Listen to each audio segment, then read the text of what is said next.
Perkenalkan, nama saya Fania Septia Salsabila, saya dari kelas Biologi 1. Di sini saya akan menjelaskan sekilas tentang materi bioplastik. Sebelumnya kalian ada yang pernah tahu nggak sih guys apa itu bioplastik? Nah, jadi bioplastik adalah jenis plastik yang dibuat dari bahan-bahan alami yang dapat terurai secara hayati, seperti pati jagung, singkong, tebu, atau minyak nabati. Berbeda dengan plastik konvensional yang berbahan dasar minyak bumi. Bioplastik dirancang untuk lebih ramah lingkungan karena dapat terdegradasi oleh mikroorganisme dalam kondisi tertentu, sehingga dapat mengurangi polusi plastik di lingkungan. Bioplastik dapat dibedakan menjadi beberapa jenis berdasarkan komponen dan sifat degradasinya. Yang pertama ada biodegradable plastik. Plastik yang dapat terurai secara alami oleh mikroorganisme dalam lingkungan tertentu. Contohnya ada PLA dan PHA. Dan yang kedua ada plastik berbasis bio. Plastik yang dibuat dari bahan alami tetapi tidak selalu mudah terurai, seperti bio-PE yang berasal dari tebu. Bioplastik dibuat dari bahan-bahan alami yang dapat diperbarui dan ramah lingkungan. Bahan-bahan ini berasal dari sumber hayati seperti tumbuhan dan mikroorganisme yang memiliki kandungan polimer alami atau senyawa yang dapat diolah menjadi plastik. Berikut ada beberapa bahan baku utama dalam pembuatan bioplastik. Yang pertama ada pati, contohnya pati jagung, singkong, dan kentang. Yang kedua ada selulosa. Ketiga, gula dan karbohidrat. Dan yang terakhir ada minyak nabati. Bahan-bahan alami ini memiliki potensi besar untuk menggantikan plastik berbasis minyak bumi, mengurangi dampak lingkungan, dan mendukung pencernaan.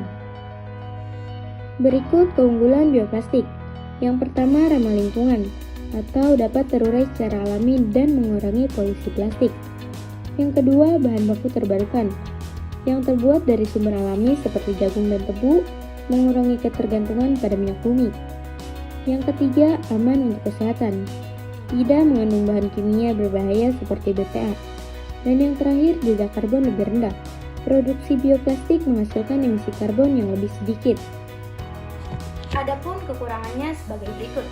Yang pertama ada daya produksi lebih tinggi atau lebih mahal dibandingkan plastik konvensional. Yang kedua ketahanannya terbatas. Bisa disebut juga kurang tahan terhadap panas dan udara dibandingkan dengan plastik biasa. Yang ketiga proses degradasinya khusus.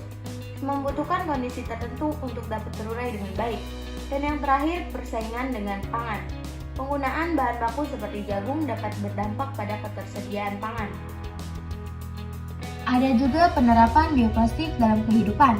Yang pertama, ada kemasan makanan, yang biasanya digunakan untuk wadah makanan dan minuman yang ramah lingkungan.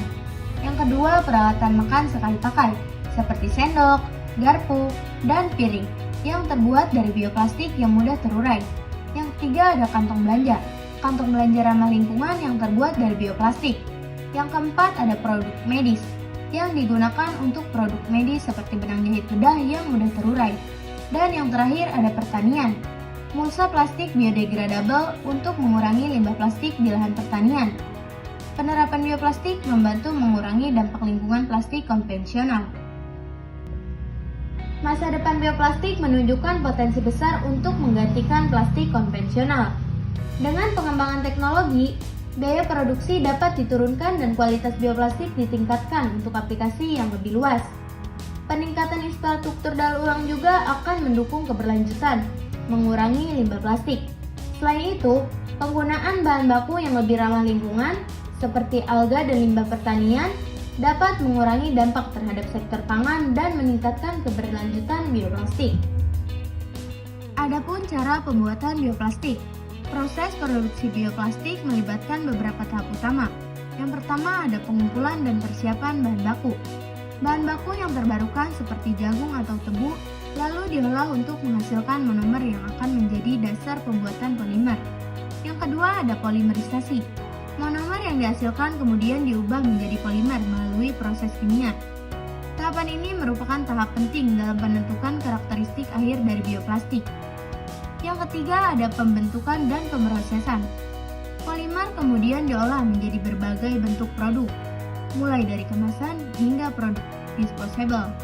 Proses ini serupa dengan pembuatan plastik konvensional. Dan yang ketiga ada pencampuran dengan aditif.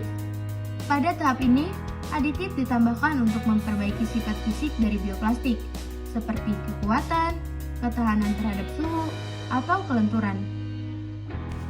Nah, di sini juga ada contoh cara pembuatan bioplastik yang dibuat dari kentang.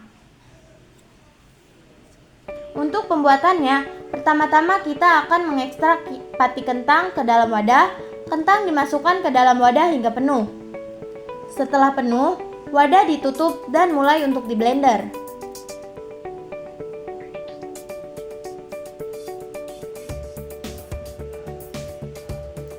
Kentang yang sudah halus lalu dimasukkan ke dalam gelas beker, lalu ditambahkan 100 ml air.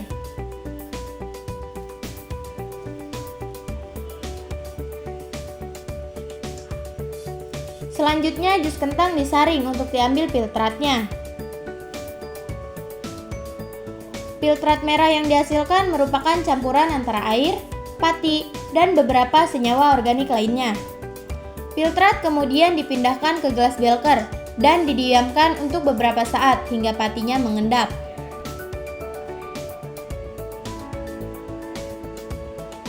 Cairan yang tersisa kemudian didekantasi untuk diambil endapan patinya. Pati yang dihasilkan sudah siap untuk digunakan sebagai bahan dasar pembuatan bioplastik. Untuk membuat bioplastik, dimasukkan 100 ml air, lalu dimasukkan 40 ml cuka, dan yang terakhir dimasukkan 5 gram glycerin yang berperan sebagai cultizer. Kunci utama pembuatan bioplastik ini adalah pembuatan polimer rantai panjang yang tersusun atas monomer glukosa. Campuran yang terbentuk kemudian diaduk dan mulai untuk dipanaskan. Setelah pemanasan berlangsung, di beberapa saat, wujud yang tadinya cair mulai berubah menjadi gel. Proses ini dikenal dengan nama gelatinisasi. Adonan plastik yang akan dibentuk kemudian dituang ke atas kertas nasi dan diratakan hingga terbentuk lapisan yang sangat tipis.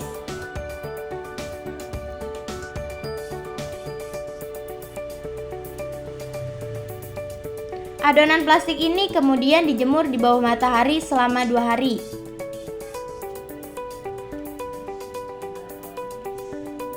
Dan inilah bioplastik yang dihasilkan. Teksturnya lentur dan cukup kuat ketika ditarik-tarik.